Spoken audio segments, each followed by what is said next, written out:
स्वागत है आप सभी का हमारे YouTube चैनल में। और आज हम पढ़ने वाले हैं graphical representation of linear motion. हमने इससे पहले देखा है कि अगर बॉडी स्ट्रेट लाइन में मूव करती है तो जो उसका मोशन है वो वन डायमेंशन मोशन है और उसको या तो लीनियर मोशन कहेंगे या फिर उसको रेक्टिलिनियर मोशन कहा जाता है। तो ये जो हम लोग पढ़ने वाले हैं लीनियर मोशन को, उसको हम अच्छे से पढ़ेंगे और एनालाइज करेंगे। किसकी मदद से ग्राफ की। और कौन कौन सा ग्राफ हम लोग देखेंगे इसमें? एक तो आपका डिस्प्लेसमेंट टाइम ग्राफ देखने वाले हैं, वेलोसिटी टाइम ग्राफ देखने वाले हैं और एक्सेलरेशन टाइम ग्राफ देखने वाले हैं हम लोग वन बाय वन। तो सबसे पहले शुरुआत करते हैं हम लोग डिस्प्लेसमेंट टाइम ग्राफ से। एक चीज़ और है यहाँ पे आपके जानने के लायक, और वो है कि जैसे कि मोशन इन वन डायरेक्शन वो कैसा होता है, वो एकदम स्ट्रेट लाइन होता है। ठीक है, तो ऐसे में जो डायरेक्शन है मोशन का चेंज नहीं होता है, तो इसीलिए जो डिस्प्लेसमेंट टाइम ग्राफ है और जो डिस्टेंस टाइम ग्राफ है ये चेंज नहीं होने वाला, दोनों सेम ही रहेगा। सिमिलरली उसी तरीके से और भी समझो कि जैसे कि आपका वेलोसिटी टाइम ग्राफ है, ठीक है, और स्पीड टाइम ग्राफ है, वो भी आपका सेम रहेगा। सेम क्यों रहेगा? क्योंकि हमने ऑलरेडी आपसे बता दिया कि हम लोग लीनियर मोशन के बारे में पढ़ने वाले हैं, रेक्टिलिनियर के मोशन के बारे में, यानी कि स्ट्रेट लाइन पाथ पे कोई ऑब्जेक्ट ट्रेवल कर रहा है उसके लिए हम लोग इसको पढ़ने वाले हैं। तो ये सब अगर डिफर करेंगे तो किसमें? डिस्टेंस और डिस्प्लेसमेंट किसमें डिफर कर जाएगा? ये ग्राफ्स आपको टू डायमेंशनल 2D में और 3D मोशन में ये आपको चेंज मिलेगा, लेकिन आपको इसमें सेम मिलेगा। तो डिस्प्लेसमेंट टाइम ग्राफ की बात करते हैं तो डिस्प्लेसमेंट टाइम ग्राफ में, एक मिनट की गड़बड़ हो गया। हाँ, तो ये डिस्प्लेसमेंट टाइम ग्राफ में ना हम लोग जो टाइम लेंगे तो वो टाइम हमेशा हम लोग एक्स एक्सिस पे लेते हैं। और ये पहले भी आपको बताया होगा हमने कि एक्स एक्सिस पे वो क्वांटिटी लेते हैं जो कि इंडिपेंडेंट होती है और टाइम किसी पे डिपेंड नहीं करता। और डिस्प्लेसमेंट किस साइड लेंगे? हम लोग डिस्प्लेसमेंट इस साइड लेने वाले हैं, वाई एक्सिस पे डिस्प्लेसमेंट लेंगे। अब यहाँ पे वेलोसिटी, आपको पता है कि वेलोसिटी एक्चुअली में होता क्या है? तो वेलोसिटी रेशियो है। किसका रेशियो है? डिस्प्लेसमेंट और टाइम का। यही तो है, डिस्प्लेसमेंट अपॉन टाइम करेंगे तो क्या निकलता है? वेलोसिटी निकलती है। तो जो स्लोप आएगा डिस्प्लेसमेंट टाइम ग्राफ का वही वेलोसिटी देगा। जो इस ग्राफ से स्लोप आएगा यही स्लोप हमको क्या देगा? हमको वेलोसिटी देगा। और आगे हम देखेंगे और इसको हम कैलकुलेट भी करेंगे। तो बहुत सारी सिचुएशन हम लोग पढ़ने वाले हैं, एटलीस्ट 2 से 3 सिचुएशन है यहाँ पे। तो वन बाय वन हम लोग देखते हैं। सबसे पहला एक केस लेते हैं कि if the position of a body does not change with time, यानी कि पोजीशन जो है बॉडी का वो चेंज नहीं हो रहा है समय के साथ। The body is said to be stationary. तो ये तो डेफिनेशन है कि बॉडी रेस्ट पे है, बिल्कुल स्टेशनरी है, एक ही जगह पे हिल नहीं रही है। And the displacement as measured from the origin at all instant is same as that t is equal to 0। और इसीलिए जो डिस्प्लेसमेंट टाइम ग्राफ होगा वो कैसा होगा? Straight line parallel to the time axis. अब यहाँ पे देखो, किसी भी ग्राफ की बात करें हम तो किसी भी ग्राफ के अंदर अगर वैल्यूज इंक्रीज होंगी, जैसे कि इधर भी इंक्रीज हो रहा हो एक्स एक्सिस की तरफ भी और वाई एक्सिस की तरफ भी, तो कोऑर्डिनेट्स इस तरह से जाते हैं। कैसे जाते हैं कोऑर्डिनेट्स? इस तरीके से जाते हैं। और अगर कोई एक चीज सिर्फ बढ़ रही हो, सिर्फ देखो ये बढ़ रहा हो हॉरिजॉन्टली, तो हॉरिजॉन्टली बढ़ेगा तो पहला पॉइंट यहाँ, दूसरा यहाँ, तीसरा यहाँ, इस तरीके से हम लोग इसको लाइन ऐसे ज्वाइन कर देंगे। उसी तरीके से यहाँ पे, तो उसी तरीके से कोई बॉडी थी जो कि यहाँ 40 मीटर के पोजीशन पे थी।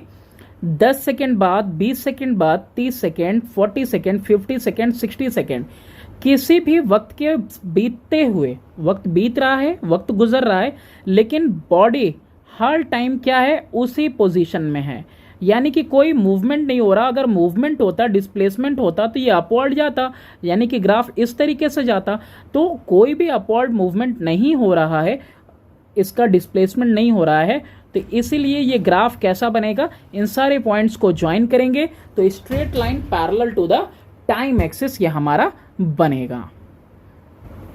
सेकेंड केस की बात करते हैं कि if a body is moving with uniform velocity, अगर कोई बॉडी है यूनिफॉर्म वेलोसिटी के साथ मूव करती है तो it's displacement increases by the same amount in each second and so the displacement time graph is a straight line inclined to the time axis. The velocity of body can be obtained by finding the slope of the straight line. अब इसमें आप देखो, जैसा कि अभी मैं यहाँ पे बता रहा था कि अगर दोनों ही चीजें इंक्रीज करती हैं तो देखो इस तरीके से पॉइंट लगेगा, तो ग्राफ कैसा रहेगा, इंक्लाइंड रहेगा। कैसा रहेगा, इंक्लाइंड रहेगा टाइम एक्सिस की तरफ। तो देखो ये इंक्लाइंड है आपका टाइम एक्सिस की तरफ। और इसमें एक और चीज है कि मैंने बताया था कि हम लोग वेलोसिटी निकाल सकते हैं, क्योंकि वेलोसिटी डिस्प्लेसमेंट और टाइम का क्या होता है, रेशियो होता है। तो एक और है बात इसमें, वो भी देख लेते हैं कि जैसे यूनिफॉर्म वेलोसिटी है, तो यूनिफॉर्म वेलोसिटी वाले में देखो इक्वली ये इंक्रीज कर रहा है, तो उसी अमाउंट में यहाँ डिस्प्लेसमेंट भी हो रहा है। यानी कि एक यूनिफॉर्म वेलोसिटी के लिए जो डिस्प्लेसमेंट है वो डायरेक्टली प्रोपोर्शनल होता है किसके, टाइम के। डिस्टेंस वो displacement is directly proportional to time for uniform velocity. अब बात करें अगर हमको निकालना है स्लोप, स्लोप से क्या निकलेगा, वेलोसिटी, तो हम यहाँ पे ऐसे लाइन बना दें और इधर इसको भी बना दे रहे हैं। तो देखो यहाँ पे 4 सेकेंड है, यहाँ पे 2 सेकेंड है, और यहाँ पे देखो 40 का डिस्टेंस है, और यहाँ पे कितने का डिस्टेंस होगा इसके सीधे में देखो तो 20 का। इसको नाम दे देते हैं, यहाँ पे मैंने लिखा B, यहाँ पे C, यहाँ पे हमने लिख दिया A। अच्छा, ये A के सीधे में क्या है, ये A के सीधे में हमने नेम कर दिया इसको D, और B के सीधे में हमने नेम कर दिया E। अब आपको पता है कि जो स्लोप होगा, ठीक, स्लोप क्या देगा हमको, वेलोसिटी देगा। यानी कि हम पहले क्या लिख लें कि हमको वेलोसिटी कैसे मिलेगी, वेलोसिटी मिलेगी हमको स्लोप से। और स्लोप किसका, स्लोप चाहिए हम लोगों को इस लाइन का, OP, स्लोप ऑफ OP। तो स्लोप ऑफ OP में हम लोग क्या कर रहे हैं, ये वर्टिकल जो डिस्टेंस है ये ले रहे हैं BC, अपॉन में क्या लेना होगा, ये जो हॉरिजॉन्टल डिस्टेंस है AC या कैसे ये CA। अच्छा, ये एक्चुअली में ये जो CA है ये एक्चुअली में क्या है, 4 सेकेंड और 2 सेकेंड सब्ट्रैक्ट करेंगे जो आएगा वो है, ये वो ड्यूरेशन है। फिर यहाँ पे ये परपेंडिकुलर डिस्टेंस, तो B की जगह पे ये क्या आ जाएगा, E, यानी कि DE है ना, C की जगह पे D।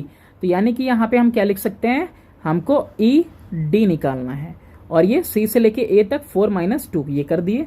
अब ये ED क्या है हमारा, ये 40 मीटर का डिस्टेंस है, ये 20 मीटर का, तो 40 - 20 और 4 - 2 आया 2, यानी 20 अपॉन में 2, यानी कि ये आ गया 10 मीटर पर सेकेंड। ये क्या आ जाएगा हमारा, वेलोसिटी आ जाएगा। तो वेलोसिटी आप स्लोप से निकाल सकते हो ग्राफ से। थर्ड केस है, if a body moves with varying speed, varying speed यानी कि अगर उसकी स्पीड बदल रही है इन अ फिक्स डायरेक्शन में with variable velocity, the displacement time graph is not a straight line but it is a curve. तो जब कभी भी वेरिएबल स्पीड होगा तो ग्राफ कैसा बनेगा, कर्व बनेगा। The velocity at any instant can be obtained by finding the slope और the gradient of the tangent drawn on the curve. तो अगर आपको किसी भी पॉइंट पे, ये जैसे ये पॉइंट है, कि ये पॉइंट है और एक ये पॉइंट है, तो इन पॉइंट्स पे अगर आपको क्या पता करना है, आपको वेलोसिटी पता करना है, तो आपको स्लोप निकालना होगा, ग्रेडियंट ढलान बोलते हैं, तो वो स्लोप या ग्रेडियंट निकाल दो। या फिर जो टेंजेंट यहाँ पे आपने बनाया है, तो वो टेंजेंट जो ड्रॉ किया है ना, उसका आप स्लोप यहाँ पे निकालोगे तो ऑटोमेटिकली आपको वेलोसिटी पता चल जाएगी। तो ऐसे में हुआ क्या है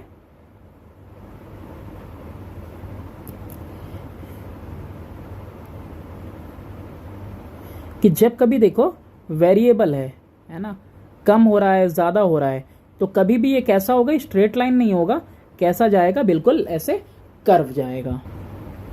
अब यहाँ से भी तुम निकालना चाहो तो ये आराम से आप निकाल सकते हो। जैसे यहाँ पे टेंजेंट इसने ड्रॉ कर रखा है इस फिगर में, तो हमको क्या निकालना होगा, BC और CD निकालना होगा। यानी वेलोसिटी निकालना है तो हमको स्लोप निकालना होगा, और स्लोप किसका निकालना होगा, ऑफ BD। BD का स्लोप कैसे निकलेगा, BC अपॉन में CD करके। BC का मतलब ये B देखो यहाँ 50 पे आ रहा है, ये सीधे स्ट्रेट लाइन। फिर ये आपका C कहाँ पे आ रहा है, 10 पे आ रहा है। यानी कि 50 माइनस 10 करने वाले हैं, और नीचे में ये C देखो कहाँ पे आ रहा है, 7 पे, और ये D कहाँ पे आ रहा है, 3 पे, यानी कि 7 माइनस 3 करने वाले हैं। 40/4 इक्वल टू 10 मीटर पर सेकेंड। ये आपकी वेलोसिटी आ गई इस पॉइंट पे, किस पॉइंट पे, A पे। ठीक है, तो किसी भी इंस्टेंट पे आप निकाल सकते हो। वैसे ही यहाँ अगर हमको यहाँ का निकालना होता तो हम यहाँ पे टेंजेंट बनाते, अगर यहाँ निकालना होता तो यहाँ पे हम टेंजेंट बनाते और उसका स्लोप फाइंड करते। इससे क्या पता चला आपको, इससे ये पता चला कि अगर डिस्प्लेसमेंट टाइम ग्राफ ऑब्जेक्ट का स्ट्रेट लाइन है parallel to the time axis, तो मतलब ऑब्जेक्ट कैसा है, स्टेशनरी है। यानी इस वाले कंडीशन की बात कर रहा है। ठीक है, इस तरीके से। तो इसका मतलब क्या होता है, हमारा ये डिस्प्लेसमेंट है, ये टाइम है। ये ग्राफ हमारा straight line parallel to the x axis है, इसका मतलब ऑब्जेक्ट एक जगह पे है, कहीं मूव नहीं कर रहा है। सेकंड कंडीशन कह रहा है, दूसरी चीज हमने ये सीखी कि if the graph is a straight line incline to the time axis the motion is with the uniform velocity. ये कौन सा कंडीशन है, जब डिस्प्लेसमेंट डायरेक्टली प्रोपोर्शनल है किसके, टाइम के। यानी कि ये वाला कंडीशन जब आपका कैसा है, इंक्लाइंड है टाइम एक्सिस के, इस तरीके से। ये आपका डिस्प्लेसमेंट, ये आपका टाइम। थर्ड है कि ग्राफ इज कर्व, अगर ग्राफ आपका कैसा बन रहा है, कर्व बन रहा है, तो कर्व ग्राफ बन रहा है, तो इसका मतलब कि आपका जो मोशन है वो कैसा है, with non uniform velocity.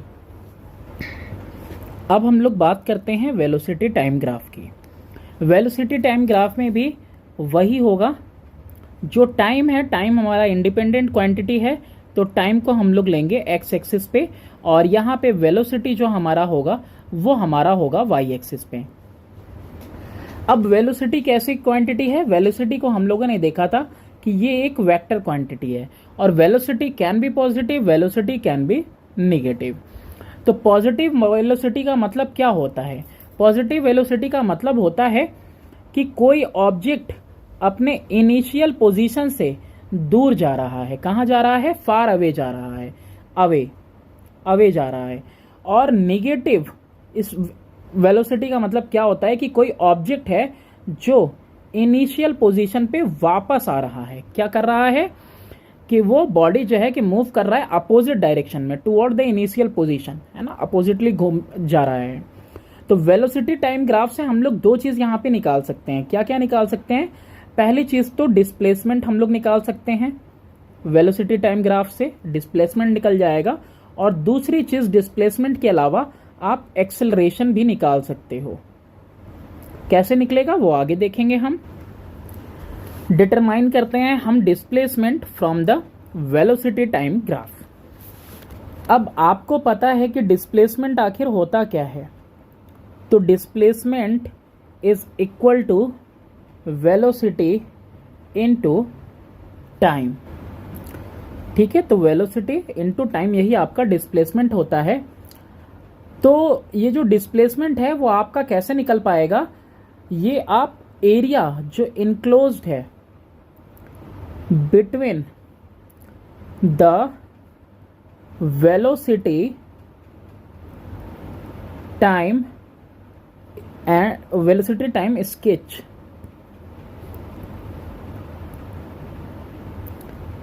And x axis, यानी वही जो टाइम एक्सिस है, इसी से आपको क्या मिल जाएगा, डिस्प्लेसमेंट मिल जाएगा।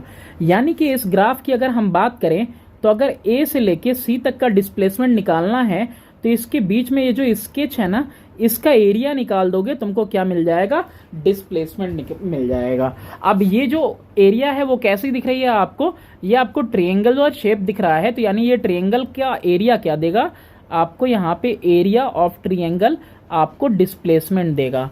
यहाँ पे एरिया ऑफ ट्रेपीजियम आपको डिस्प्लेसमेंट देगा कि सी से लेके एफ तक कितना डिस्प्लेसमेंट हुआ है।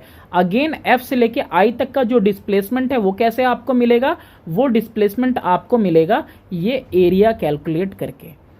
यानी कि वेलोसिटी टाइम स्केच और एक्स एक्सिस के बीच में जो एरिया इनक्लोज्ड है वो एरिया आपको क्या देता है, डिस्प्लेसमेंट देता है। अब यहां पे देख रहे हो ये वेलोसिटी कैसी है अबव द ग्राफ। ये आपका ऊपर में जो है ये पॉजिटिव वेलोसिटी है, ये आपका नेगेटिव वेलोसिटी है, ये अगेन आपका पॉजिटिव वेलोसिटी है। तो यहाँ पे जो हमको डिस्प्लेसमेंट निकालना है तो ये सारी एरियाज हम निकालेंगे, और जो एरियाज निकालेंगे हम लोग तो अगर माइनस में भी आता है तो उसको हम लोग ऐड करेंगे, सबको सब्ट्रैक्ट नहीं करना है, सबको ऐड करना है। ऐड करने के बाद जो हमको वैल्यू मिलेगी वो आपका बिना साइन के क्या होगा, डिस्टेंस होगा, यानी कि डिस्प्लेसमेंट होगा। डिस्टेंस और डिस्प्लेसमेंट तो सेम ही है जैसे कि हमने बताया, क्योंकि ये हम लोग पढ़ रहे हैं रेक्टिलिनियर मोशन। तो कंसीडर कर लो ये वेलोसिटी टाइम ग्राफ बॉडी के मोशन के लिए, ठीक है। तो ये वेलोसिटी टाइम ग्राफ है आपके सामने, एक बॉडी है वो जो मोशन में है उसके लिए, नेगेटिव भी है पॉजिटिव भी है। अब इसमें देखो तीन आपको दिए हुए हैं, तीन स्केच हैं। एक तो आपको दिख रहा होगा, सबसे पहली बात मैं यहाँ लिख देता हूँ, डिस्प्लेसमेंट इज इक्वल टू क्या होगा, area of triangle ABC plus area of trapezium CDEF plus area of trapezium again FGHI। Area of triangle क्या होता है, एरिया ऑफ ट्रायंगल में half into base into height, और एरिया ऑफ ट्रेपीजियम में half sum of parallel sides, A plus B का मतलब यहाँ पे सम ऑफ पैरेलल साइड्स है, इंटू H का मतलब हाइट, और अगेन इसमें भी half sum of parallel sides into height हो जाएगा। वैल्यू रखो सबकी। तो वैल्यू सबसे पहले वाले में ट्रायंगल में जो बेस की वैल्यू है, देखो A से लेके C तक ये कितनी है, 4 है, तो 1/2 इंटू 4 रख दिया, और ये परपेंडिकुलर डिस्टेंस देखो कितना है, 5 है, यानी कि into 5 plus 1/2 A plus B यानी सम ऑफ पैरेलल साइड्स। तो यहाँ पे पहले आपको परपेंडिकुलर ऐसे लेना होगा, यहाँ भी परपेंडिकुलर ले लेते हैं। कितना आ रहा है, 1 2 3 यूनिट आ रहा है। D की वैल्यू यहाँ पे 3 हो जाएगी, प्लस ये कितना हो जा रहा है, 9 - 4 यानी कि ये 5 हो जा रहा है आपका।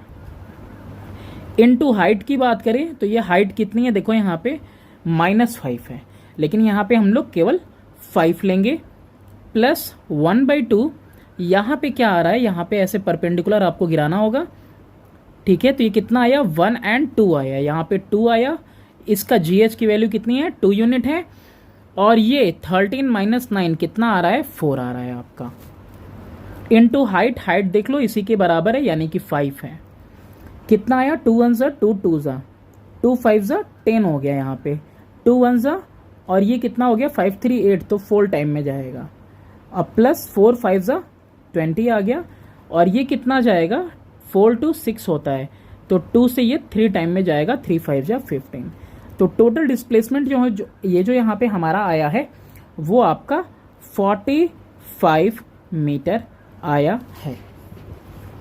फिर इसके बाद इसी ग्राफ से आपको एक और चीज निकालने के लिए हमने कहा था, 2 चीजें डिटरमाइन करनी थी। डिस्प्लेसमेंट तो डिटरमाइन कर लिया भाई, जो स्केच मिल रहा है, जो डायग्राम मिल रहा है हम लोगों को, उसके एरिया निकाल देना है। ट्रायंगल है ट्रायंगल, ट्रेपीजियम है ट्रेपीजियम, रेक्टेंगल है रेक्टेंगल।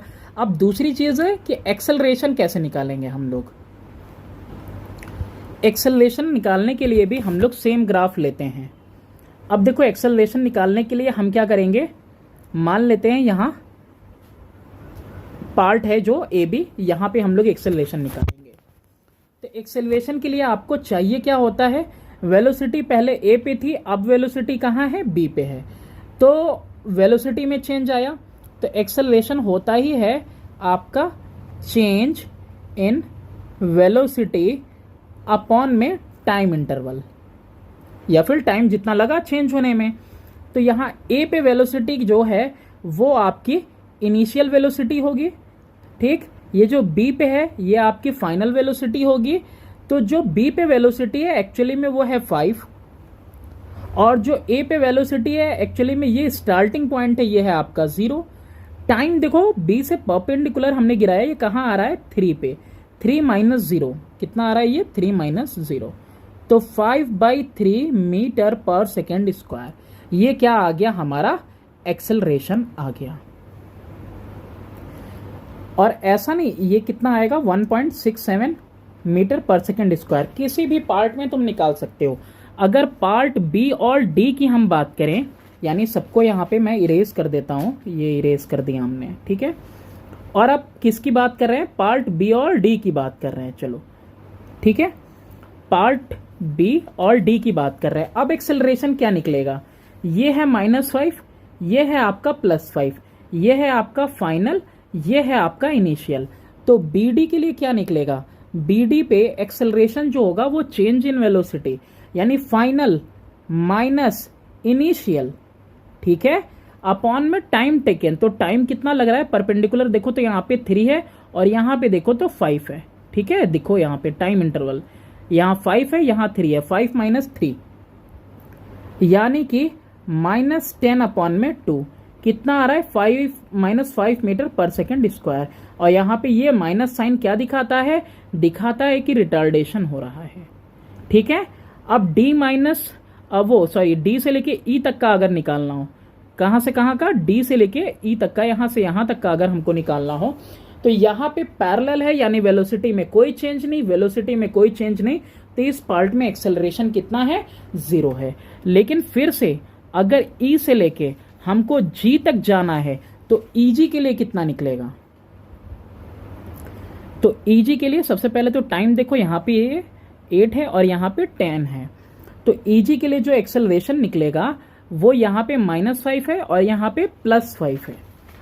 तो फाइनल 5 माइनस -5 अपॉन में टाइम कितना है 10 माइनस 8 यानी कि 2 सेकेंड का, यानी 10/2 यानी पॉजिटिव का 5 मीटर पर सेकेंड स्क्वायर। यहाँ ई से लेके जी तक जो एक्सेलरेशन हुआ है 5 मीटर पर सेकेंड स्क्वायर हुआ है। ऐसे ही आप ग्राफ में किसी भी पार्ट के लिए एक्सेलरेशन निकाल सकते हो। फ्रॉम वेलोसिटी टाइम ग्राफ आप पता कर सकते हैं acceleration as well as displacement. अब आके देखते हैं हम लोग, इसमें भी केसेस हैं। सबसे पहला केस है कि if a body is in motion with uniform velocity, मतलब कि वेलोसिटी कैसा रहेगा, चेंज नहीं होगा, कांस्टेंट रहेगा समय के साथ। तो वेलोसिटी टाइम ग्राफ आपका कैसा होगा, straight line parallel to the time axis.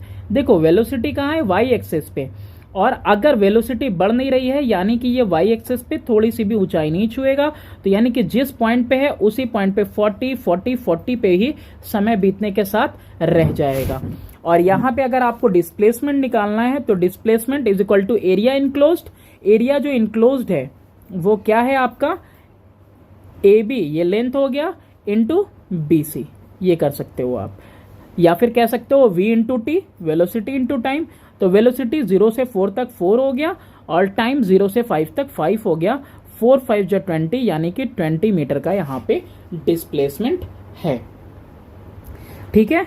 तो ऐसे ही हम लोगों ने देखा था डिस्प्लेसमेंट टाइम ग्राफ में ही भी कि स्टेशनरी ऑब्जेक्ट रहेगा तो पैरेलल, यहाँ पे भी वेलोसिटी कांस्टेंट है तो पैरेलल, वेलोसिटी में कोई बदलाव नहीं है। तो सेकेंड केस हम लोग देखते हैं कि अगर कोई बॉडी है मोशन में और यूनिफॉर्मली एक्सेलरेट कर रही है, यानी इक्वली उसका वेलोसिटी इंक्रीज कर रहा है इक्वल इंटरवल ऑफ टाइम में, है ना, इक्वल चेंजेस इन वेलोसिटी है इक्वल इंटरवल ऑफ टाइम में।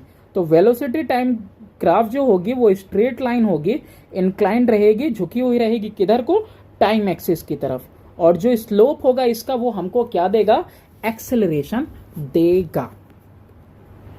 तो इसमें किसी भी पार्ट में तुम एक्सेलरेशन निकाल सकते हो किसी भी पार्ट के लिए, तो स्लोप से निकलेगा।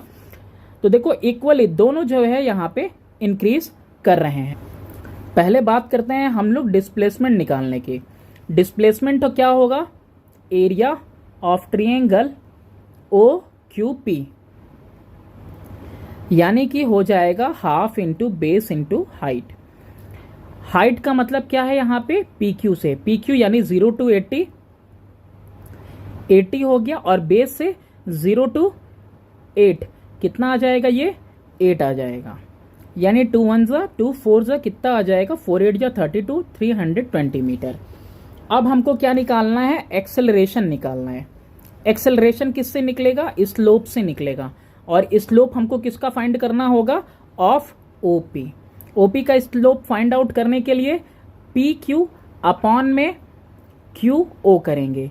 तो पी क्यू दिख रहा है यहाँ पे, तो पी क्यू में ये देखो फाइनल है 80, 80 माइनस 0 करेंगे, ये यहाँ पे लाइन देखेंगे ना, यहाँ पे 80, 80 माइनस 0, तो ये हो गया आपका 80 माइनस 0, और वहीं टाइम पे देखेंगे तो 8 माइनस 0, तो कितना आ जा रहा है, 80 अपॉन में 8, यानी कि कितना आ गया, 10 मीटर पर सेकेंड स्क्वायर। ये हो गया इसका एक्सेलरेशन। अब यहाँ पे थर्ड सिचुएशन दी हुई है कि consider the motion of a body released from a height. जब कोई बॉडी रिलीज की जाएगी हाइट से, तो उसके अंदर क्या होगा, यूनिफॉर्म एक्सेलरेशन लगेगा 9.8 मीटर पर सेकेंड स्क्वायर का, तो उसकी वेलोसिटी क्या होगी, वेलोसिटी बढ़ती चली जाएगी। ठीक है, तो ऐसे में देखो ये ए से लेके बी तक जो दिखा रहा है, ये यूनिफॉर्मली एक्सेलरेटेड मोशन है। वेलोसिटी आपकी क्या हो रही है, इंक्रीज कर रही है।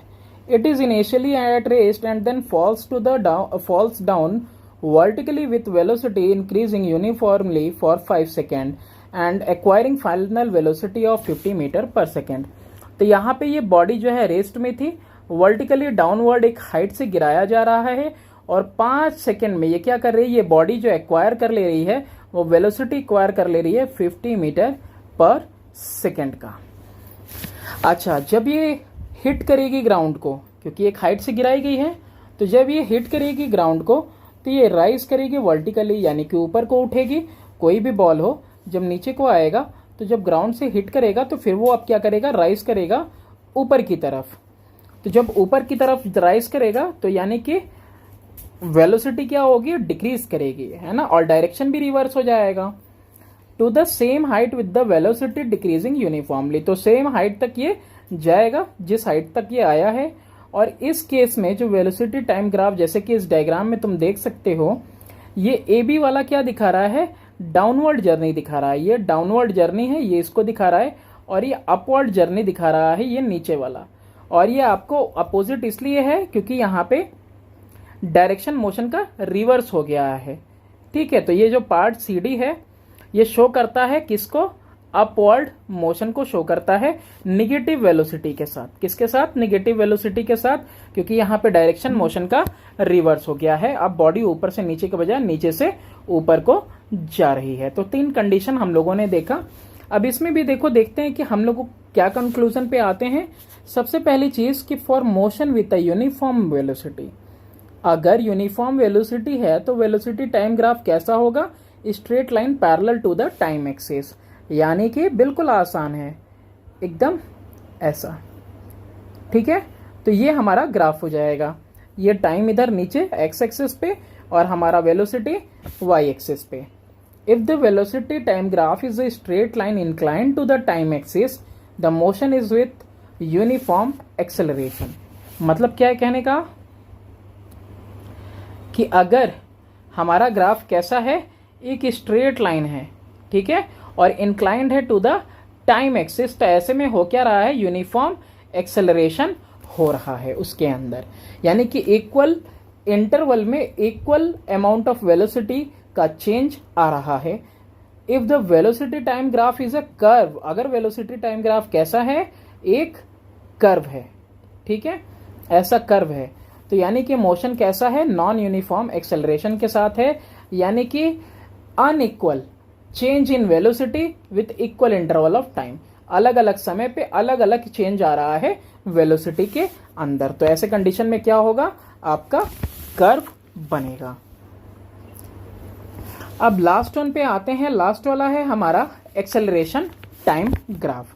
कौन कौन से ग्राफ हमने देखे, हमने डिस्प्लेसमेंट टाइम ग्राफ देखा, वेलोसिटी टाइम ग्राफ देखा, अब लास्टली हम देखने वाले हैं एक्सेलरेशन टाइम ग्राफ। इसके बारे में भी थोड़ा सा हम पहले देख लेते हैं कुछ चीजें। ये हमारा एक्सेलरेशन टाइम ग्राफ है।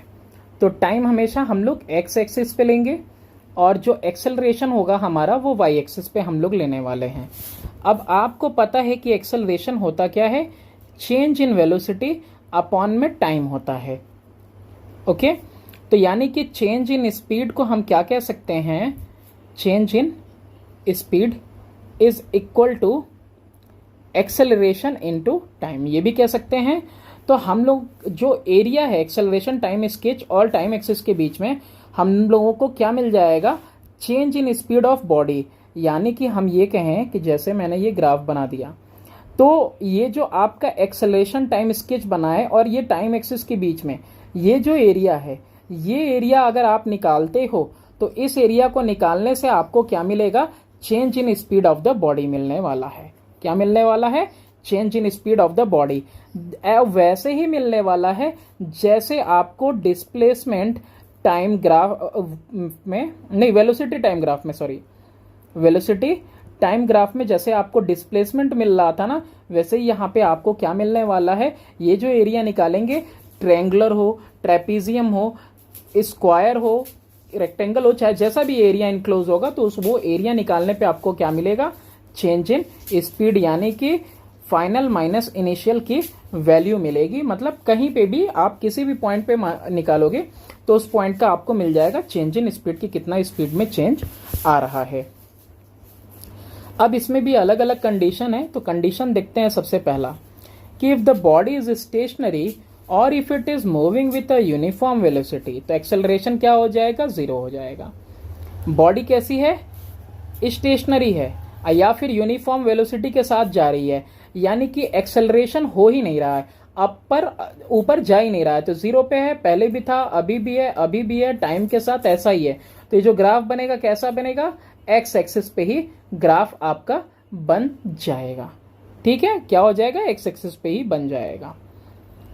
ये कॉन्साइड करेगा टाइम वाले एक्सिस के साथ। फिर सेकंड केस है आपका कि if the velocity of body in motion, जो वेलोसिटी है बॉडी का मोशन में जो है वो इंक्रीज करता है वेलोसिटी यूनिफॉर्मली विथ टाइम, यानी कि हर बार इक्वल चेंज आ रहा है, यानी एक्सेलरेशन कैसा है, कांस्टेंट है, यानी कि पहले भी 10 का डिफरेंस, फिर 10 का, फिर 10 का इंक्रीज, फिर 10 का इंक्रीज, यानी कि एक्सेलरेशन जैसा है, कांस्टेंट है। तो कांस्टेंट एक्सेलरेशन होगा, मान लो कि जितना एक्सेलरेशन था 10 का बढ़ रहा था, फिर 10 ही बढ़ा, 10 ही बढ़ा, 10 ही, तो इतना ही इतना बढ़ेगा। तो ये कैसा हमारा बन जाएगा ग्राफ, ये बन जाएगा parallel to the time axis. ठीक है, ये किसके लिए है, यूनिफॉर्म एक्सेलरेशन के लिए है। आपका एक्सेलरेशन कांस्टेंट है, बिल्कुल भी चेंज नहीं हो रहा है। देखो यहाँ पे जैसे कि हम बार बार आपको बता रहे हैं, चेंज का मतलब क्या होता है, ये हाइट को छुएगा और ये हॉरिजॉन्टल डिस्टेंस बढ़ाएगा। तो अगर हाइट वाले में कोई चेंज नहीं आ रहा है तो सिर्फ हॉरिजॉन्टल डिस्टेंस वाला ही ग्राफ हो जाएगा। अगर हाइट वाले में भी चेंज आ रहा है और इसमें भी चेंज आ जा रहा है तो ग्राफ कैसा बनेगा, ऐसा इंक्लाइंड रहेगा टाइम एक्सिस की तरफ। ठीक है। केस 3 है कि अगर वेलोसिटी बॉडी का डिक्रीज करता जा रहा है और लगातार डिक्रीज कर रहा है कांस्टेंट रेट के साथ, एक इक्वल अमाउंट के साथ बार बार, तो रिटार्डेशन कैसा होगा, कांस्टेंट। अगर ऊपर को था तो पॉजिटिव, नीचे को है तो नेगेटिव, और नेगेटिव शो करता है रिटार्डेशन। तो ऐसे में भी देखो यहाँ पे क्या है, कांस्टेंट बोला हुआ है, यूनिफॉर्म बोला हुआ है, तो ऐसे में भी क्या बनेगा, पैरेलल बनेगा। जो ग्राफ है हमारा कैसा होगा, पैरेलल होगा टू द टाइम एक्सिस, बस वो एक्स एक्सिस के नीचे की तरफ बनेगा, जो कि रिटार्डेशन शो करेगा हमारा माइनस साइन की तरफ। अच्छा, इसके अलावा और क्या है कि अगर वेलोसिटी बॉडी का चेंज करता है इर्रेगुलर मैनर में, रेगुलर मतलब एक जैसा, और इर्रेगुलर मैनर यानी कम ज्यादा कम ज्यादा, तो एक्सेलरेशन टाइम ग्राफ कैसा हो जाएगा हमारा, वो कर्व होगा, किसी भी शेप का कर्व हो सकता है। ये कर्व हमारा ऐसा भी हो सकता था, है ना, ऐसा भी हो सकता था। तो ये किसी भी तरीके का कर्व हो सकता है, वो हमको पॉइंट्स प्लॉट करने के बाद पता चलेगा कि किस टाइप का होगा। बात करते हैं मोशन अंडर ग्रेविटी की। तो कोई बॉडी फॉल कर रहा है फ्रीली अंडर ग्रेविटी, ग्रेविटी के इन्फ्लुएंस में with uniform acceleration, uniformly accelerate हो रहा है, यानी कि इक्वल अमाउंट का चेंज उसके अंदर एक्सेलरेशन आता जा रहा है, दैट इज 9.8 मीटर पर सेकेंड स्क्वायर। बार बार इतना अमाउंट का उसके अंदर चेंज आता जा रहा है, यानी कि नियरली 10 मीटर पर सेकेंड स्क्वायर के हिसाब से उसकी रफ्तार क्या हो रही है, हर एक सेकेंड पे बढ़ती जा रही है। तो इसको क्या बोलते हैं, तो ये होता है आपका इन्फ्लुएंस होता है किसका, ग्रेविटी का। तो जैसे अगर कोई बॉडी ऊपर से नीचे की तरफ आ रही है तो पर सेकेंड उसके में जो इंक्रीज होगा वो 9.8 मीटर पर सेकेंड स्क्वायर का स्पीड इंक्रीज होगा, और जो कि नियरली कितने के हैं, 10 मीटर पर सेकेंड स्क्वायर के हैं। वैसे ही अगर कोई बॉडी आप अपवर्ड फेंक रहे हो तो उसमें भी क्या होगा, रिटार्डेशन होगा, डिक्रीज आएगा उसकी भी स्पीड में। और डिक्रीज किस रेट से आएगा, यानी रिटार्डेशन किस रेट से आएगा, इसी 9.8 मीटर पर सेकेंड स्क्वायर या नियरली कह सकते हो 10 मीटर पर सेकेंड स्क्वायर के रेट से आएगा।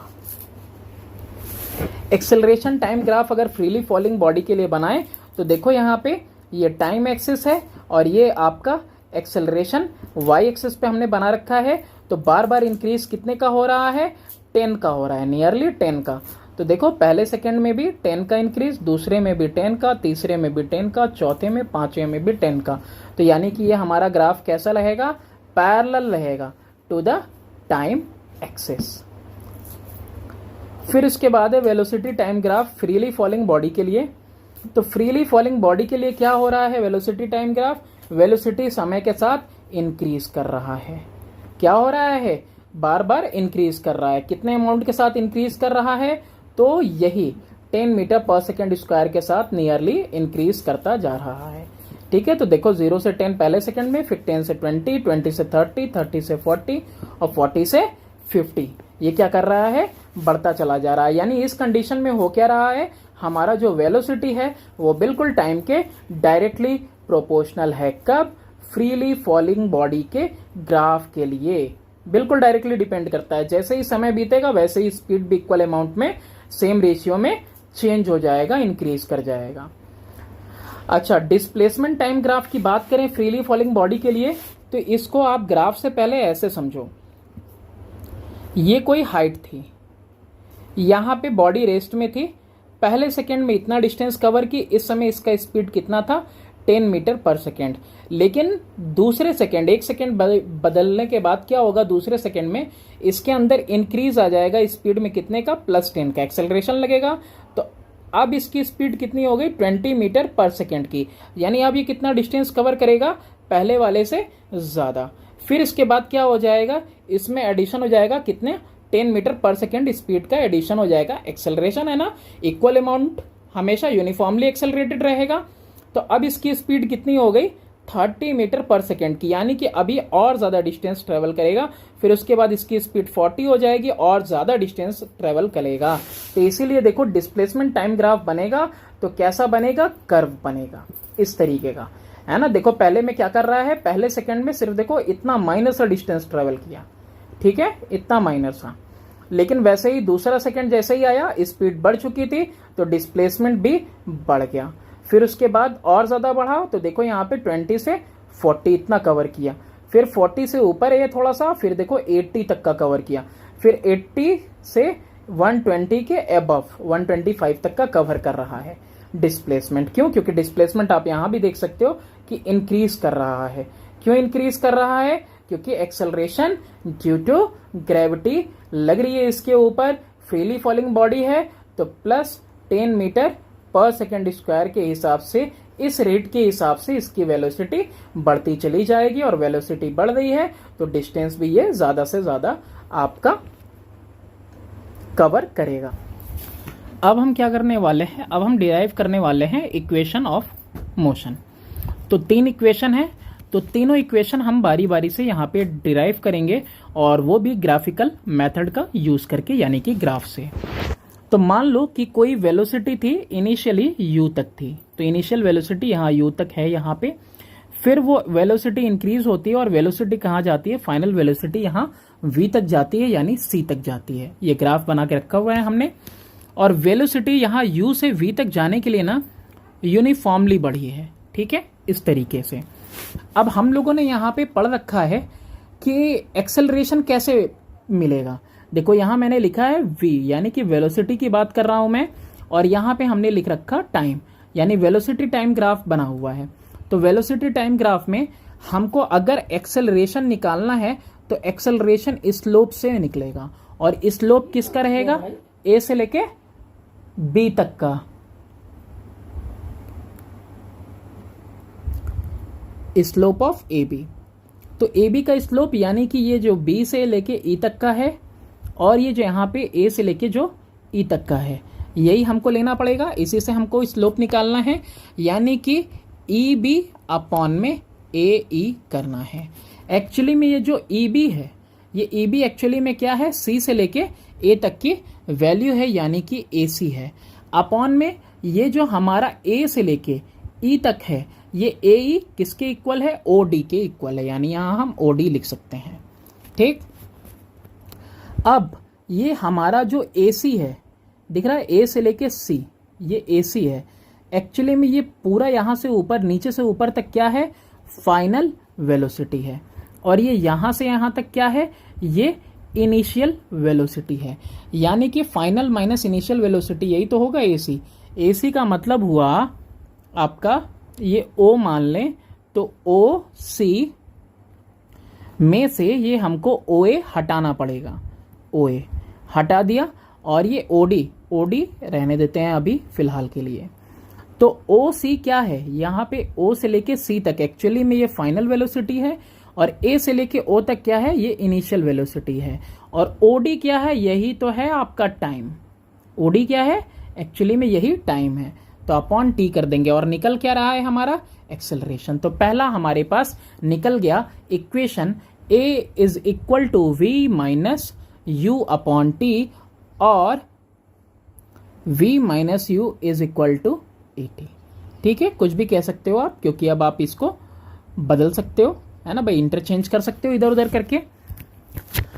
अब इसके बाद इसी ग्राफ का हम लोग यूज करेंगे, किसका यूज करेंगे, इसी ग्राफ का यूज करेंगे, और इसी सेम ग्राफ का यूज करके हम लोग निकालने वाले हैं दूसरे इक्वेशन ऑफ मोशन।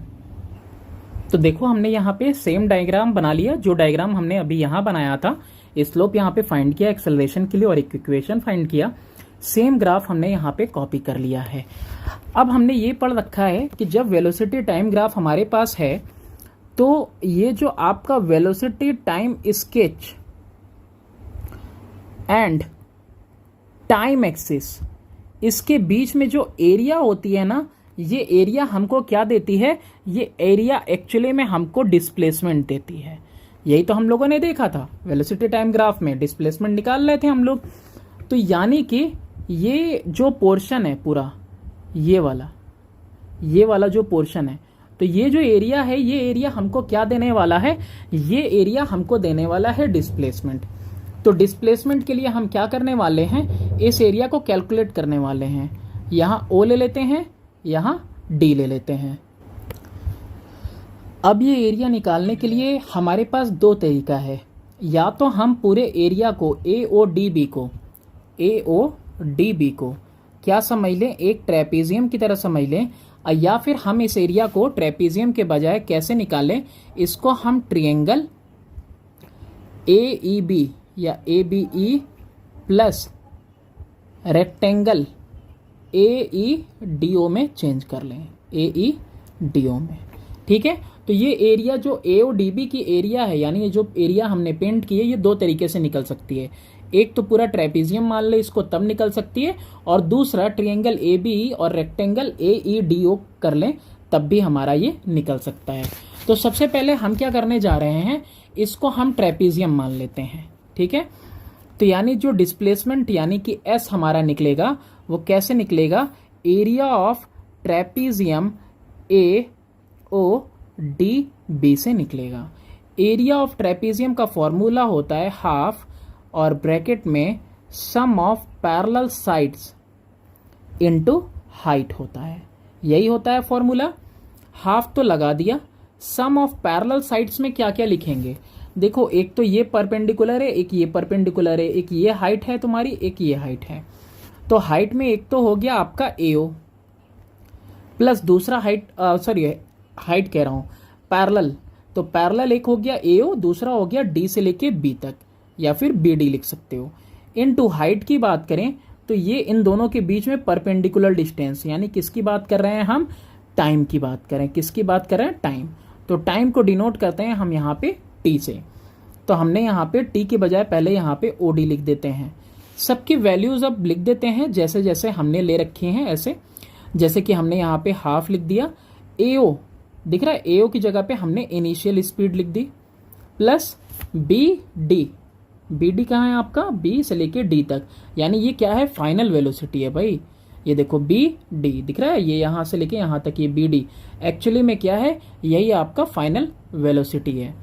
फिर इनटू OD यानी कि हमने T लिख दिया, तो S यानी कि displacement equal to half U plus V into T आ गया। अब इसके आगे हमको करना क्या है, पहले वाले इक्वेशन में जाते हैं और पहले वाले इक्वेशन से क्या करो, T की वैल्यू निकालो। तो T की वैल्यू निकालने के लिए T को इधर ही रखेंगे, V माइनस यू अपॉन में A हो जाएगा। तो यानी कि हम T की जगह पे क्या लिख सकते हैं, V माइनस यू अपॉन में A लिख सकते हैं।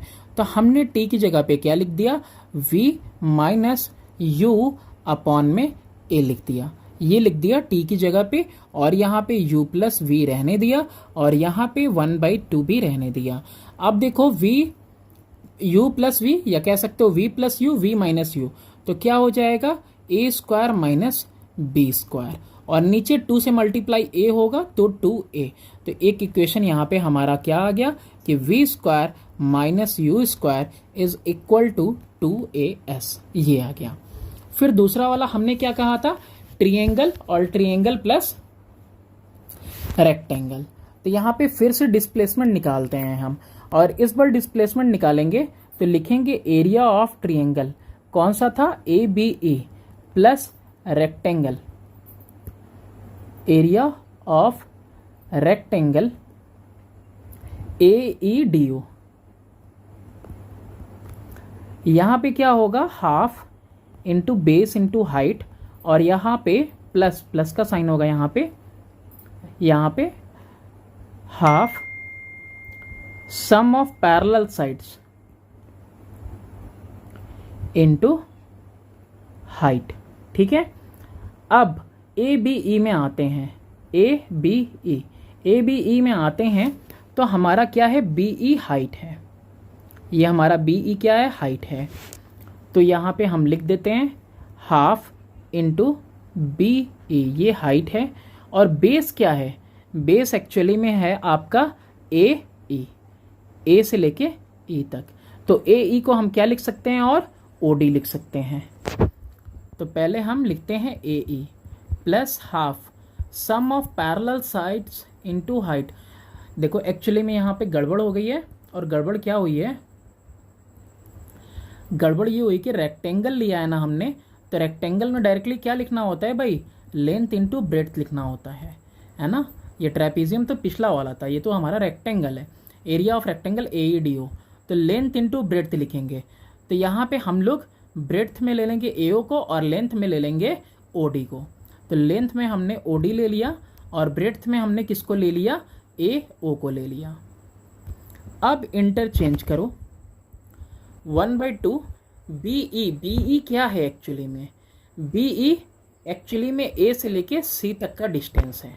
ठीक है, एक्चुअली में क्या है, A से लेके C तक का डिस्टेंस है, और AE क्या है, A से लेके E तक, एक्चुअली में वो OD है, प्लस OD इंटू AO, सब इंटरचेंज करेंगे तो एक ही साथ करेंगे।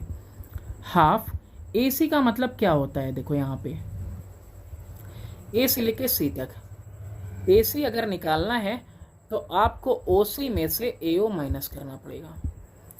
OC यानी नीचे, ये बॉटम से पूरा O और ये बॉटम से पूरा C है ना। OC में से क्या माइनस करना पड़ेगा, OA माइनस करना पड़ेगा।